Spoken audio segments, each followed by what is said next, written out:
അസ്സലാമു അലൈക്കും. Welcome to the Riyas creativity corner. ഇന്നത്തെ വീഡിയോയിൽ ഞാൻ നിങ്ങളുമായി ഷെയർ ചെയ്യുന്നത് നല്ല അടിപൊളി പുഡിംഗ് ആണ്. ഞാൻ ഇവിടെ 8 ക്യാരറ്റ് എടുത്തിട്ടുണ്ട്. ചെറുതായതുകൊണ്ടാണ് ഞാൻ അത്രയ്ക്കും എടുത്തിട്ടുള്ളത്.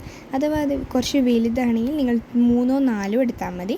ഒരു പാൻ വെച്ച് അതിൽ 1 ടേബിൾ സ്പൂണോളം ഗീ ആഡ് ചെയ്ത് അതിൻ്റെത്തേക്ക് ഗ്രേറ്റ് ചെയ്ത് ക്യാരറ്റ് ഇട്ട് നന്നായിട്ടൊന്ന് റോസ്റ്റ് ചെയ്തെടുക്കണം. 4 ടേബിൾ സ്പൂൺ ഷുഗറും കൂടി ആഡ് ചെയ്തെടുക്കണം. എന്നിട്ട് ഇത് ഷുഗർ ഒന്ന് നന്നായി മെൽട്ടാവുന്നത് വരെ നമുക്കതൊന്ന് ലോ ഫ്ലെയിമിലിട്ടിട്ട് വേണം ചെയ്തെടുക്കാനായിട്ട്. ഇനി നമുക്ക് അപ്പോഴത്തേക്കും ബ്രെഡ് റോസ്റ്റ് ചെയ്തെടുക്കാം. ബ്രെഡ് സൈഡൊക്കെ കട്ട് ചെയ്ത് 4 ബോക്സാക്കി കട്ട് ചെയ്തെടുക്കാം. എന്നിട്ട് ഇതാ ഒരു പാൻ വെച്ച് 1 ടേബിൾ സ്പൂൺ ഗീ വെച്ച് നമുക്ക് ജസ്റ്റ് ഒന്ന് റോസ്റ്റ് ചെയ്തെടുക്കാം. ഇതൊരു ബ്ലാക്ക് കളർ അടിക്കരുത്, ജസ്റ്റ് ഒരു ലൈറ്റ് കളർ മാത്രമേ അടിക്കാൻ പറ്റൂ. അപ്പോഴത്തേക്കും നമുക്ക് കസ്റ്റേർഡ് തയ്യാറാക്കാം. കസ്റ്റേർഡ് തയ്യാറാക്കാൻ നിങ്ങൾക്ക് എല്ലാവർക്കും അറിയുണ്ടാവും എന്ന് വിചാരിക്കുന്നു. 2 table spoon custard powder, 4 table spoon sugar, 1 packet milk ഒഴിച്ച് കസ്റ്റേർഡ് ഇവിടെ റെഡിയായി. നമുക്കിത് ഒരു പുഡിംഗ് ട്രേയിലേക്ക് സെറ്റാക്കാം. അപ്പോൾ നമ്മൾ എടുക്കുന്ന പുഡിംഗ് ട്രേക്ക് അനുസരിച്ചിട്ടാണ് നമ്മൾ ബ്രെഡ് കട്ട് ചെയ്തെടുക്കേണ്ടത്.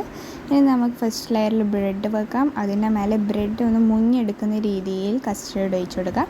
എന്നിട്ട് ക്യാരറ്റും കുറച്ച് നട്ട്സും ഇട്ട് സെയിം ഇതുപോലെ തന്നെ നമുക്ക് രണ്ടാമത്തെ ലെയറും ചെയ്തെടുക്കാം.